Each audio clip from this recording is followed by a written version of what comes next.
So I've got this pencil here, and what it does is it helps me control when and how I daydream. So there's this thing called maladaptive daydreaming, and it's a form of immersive daydreaming that gets incredibly vivid to a point where it can honestly be detrimental and pull you out of a moment way too easily. And I've got this condition.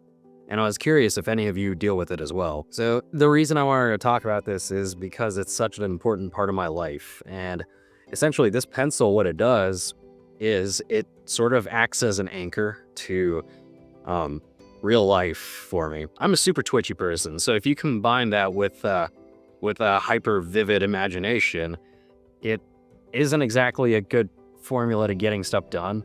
And yeah, that's what this pencil's for. And I wanted to talk about this because I feel like I've gotten better at understanding how to work with it over the years, and I don't know, maybe someone might get something out of this. So there's a movie out there called The Secret Life of Walter Mitty. It stars Ben Stiller, and this is a great movie that just gets it.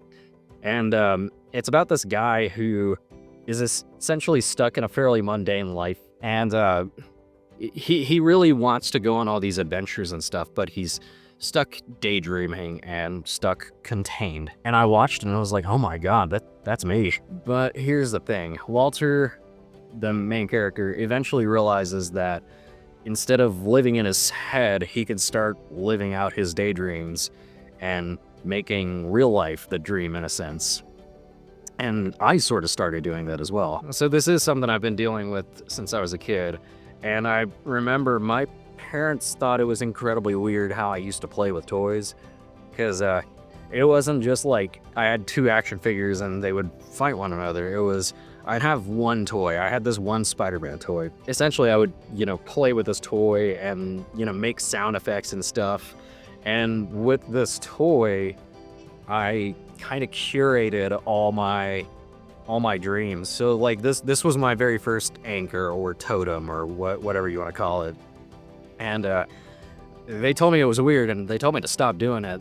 And at that point, I was like, I didn't know how to cope with it. I had this hyperactive imagination, and it would get in the way of school and focusing and all that. And then I found myself just like naturally looking for different anchors. So like I remember there was one time there was this Walgreens syringe, not like a needle, but like that you can like squirt water from.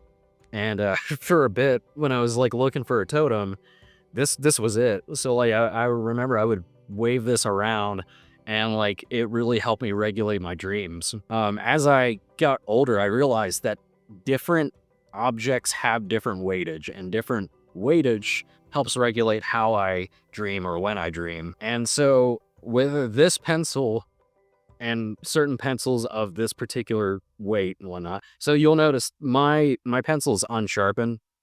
I really like unsharpened pencils for this. I really just like flick it around like this, and with pencils like these, this is not a pencil I take to do something important or like social gatherings or anything. This is like the pencil that I keep at home.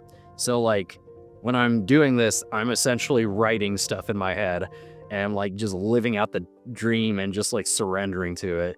And like genuinely, I'll find myself in these moments where I'm acting out these like vivid things in my head. And by doing this, I really got deep into writing. I actually ended up doing a 4-year-long Dungeons and Dragons campaign, like a totally homebrew campaign, because of the fact that I had so much written out that I just needed to get out there and share with people. And eventually the plan is to novelize those, but yeah, like this is always working. And the same principle applies to when I think about traveling or making YouTube videos, honestly. This pencil helps with that, like all the time. Whenever I come in here to make these YouTube videos, the talking head style ones, I've got this pencil with me. And then you have this pencil, which is the pencil I use when I'm getting stuff done or trying to get stuff done.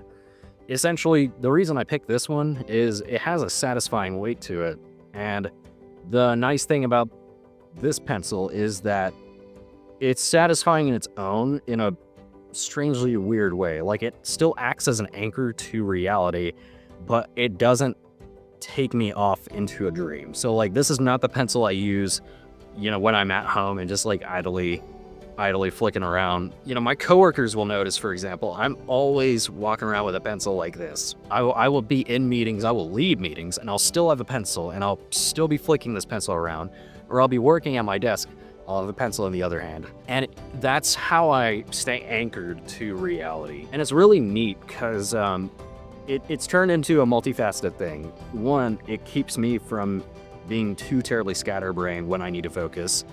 And two, it helped me understand how to get the most out of my dreams. So yeah, it just took me a long time to find that balance, It's interesting because like, it's such a huge part of my life, but like, it's one that, I don't really openly talk about because it is honestly kind of weird. But also in hindsight, I look at it and I realize it's one of my key facets, and it's one of the things that helps me get stuff done. It's one of the things that makes me who I am. So another way I found regulating my dreams is by, like Walter Mitty did in the movie, living them out. And I found that traveling or moving around helps a lot with this. Because when you're actively doing stuff, when you're actively living your dream, or like doing something challenging or hiking or like putting yourself in new environments, you're less likely to dream. It's when you're doing mundane things where the dream really picks up. In that regard, this is just one big thing about myself that I would never change. Anyway, yeah, so sorry, this was a very rambly video, but yeah, I'm curious if any of you all also deal with this, and if you have these immersive daydreams or find yourselves struggling to anchor yourselves into reality while you dream. All right, that's it, guys. Be authentic, be you, and I'll see you guys in the next video.